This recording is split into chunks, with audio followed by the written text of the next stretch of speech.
Ребят, привет всем. Решил снять вам видео.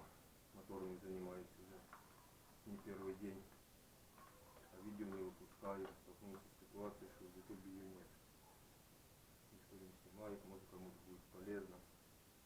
Значит, принесли мне мотор, выпускал воду всередину. Я все разобрал, поменял сальники. Почистил там все, назад склал. Была отломана щетка, поменял щетку, склал, не запускается, не хочет никак. Самое питание поступает на голову, все, не идет, пусто и все. В общем, разобрались, что якорь пришел в невозможное состояние. Щетка обломилась, она прошла там по проводам, по узлам было все усики, в общем, беда все. С одного до другого, купляй новый якорь, а лучше купи новый мотор. Хорошо, мы сделали по-своему. Сняли обмотку, перемотали полностью двигатель. Все заново сделали, как должно быть. Ставим, запускаем, и работает. Чудо, получилось.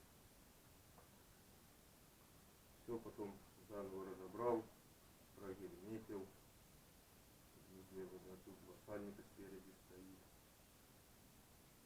Потом что еще? Щетки новые поставили. В общем, полностью все всередині новое. Обмотка медная, повторюсь, не алюминиевая, а медная уже. В 2 раза мощнейший двигатель будет. И он работает. Я вам сейчас покажу, как. Я видео не снимал. Будет кому интересно. Принесут мне на ремонт, я вам сделаю полный обзор.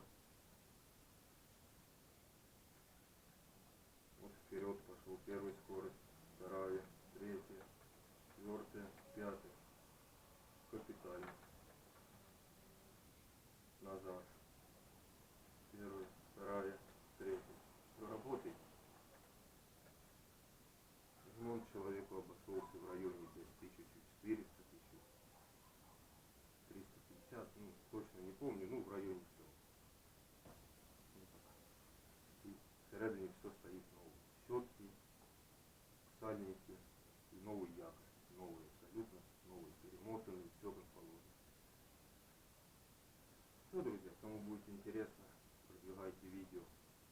Сниму полный обзор. Все, всем приятного просмотра.